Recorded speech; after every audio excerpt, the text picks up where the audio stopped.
Nece yerler? Çok her şey yapmışlar, her şey anlatıyor. Allah sizden razı olsun. Şeraiti, nece? Çok eyvallah. Razı Allah sizden razı olsun. Allah sizden olsun. Çok tebrik ederim. Sağ olun. Allah sizden var eylesin. Doğma vətənə qayıtmağın bu nasibəsiyle. Siz buralısınız. Bəli, bəli. Bu kənddə yaşadınız. Bəli, bəli. O vaxtda rəhmətli Ulu Öndər də gəlmişdi bana. Bu kəndə gəlmiş. Bəli, bəli. 79'da səhvələrimizə. İşğal dövründə harada yaşamışsınız? Bakıda. Bakıda. Şərait necə idi? Hələ şükür.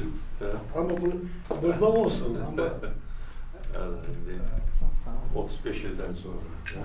siz Neçənci ildə buradadır? Siz çıxartdılar 91'də. Bu Bersalyos başlayan gün. Hə, hə. Hemen günü bizi çıkartmıştılar. Həmən gün.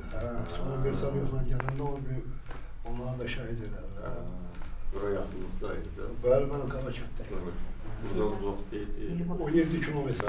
Təbrik edirəm sizi. Çok sağ olun. Xoşbaxt Çok sağ yaşayın. olun. Doğma Qarabağ torpağında, doğma kəndinizdə. Hamısı sayenizde.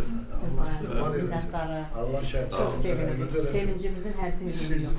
bizim için dünyanı bəxşələrsiniz. Gerçekten. Burana, Sizin, buna ne var ürəkdən deyil, elə belə yox. yani, sizin Size Züleyha hayat Hanım'ın, verirsiniz. bizim ailenin konak olmağı bizim sevincimizi 2 kat artırır. Çok sağ Böyle olun. bu gayrıya göre size minnettarım. Çok sağ Sağ olun. olun. Siz Teşekkür ederim. layıqsınız. Uzun illər Allah sizi var Sizin eylesin. sayenizde. köçkün həyatı yaşamısınız. Bəli, Əzəb əziyyət Sizi içində. yanınızdan çıxardım. Artıq bu dövr tarixdə Sağ qalır. ol, Allah köməyiniz olsun. Allah sizi var eylesin. Sağ Allah olun. sizi korusun. Ailənizi Ha, görüşürüz.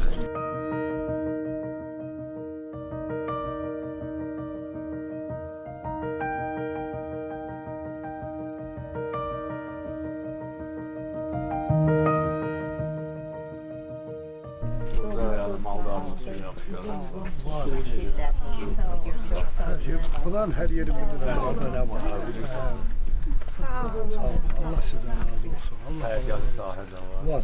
15 sokta torpağım var. Torpaqlıya gidip ayrılacaq. Yunusovdan çok da erken bir sahibi da biz Mal onu qaram da var, yoxsa yox? Şimdi inşallah Olacaq. ha, olacak. Əlbəttə, mal. hayvandalı kompleksleri burada var, fermalar var. Yəni dolanışır burada.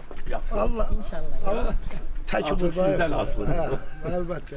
Dövlət nə lazımsa eləyir. Allah devletini korusun, Can sizi sağ olun, korusun, hazırlayıram. ailenizi Var olasın. korusun, Hoşbaxt nebelerinizi yaşayın. korusun. Sağ olun. Sağ olun. Allah razı olsun. Sağ olun. Sağ olun.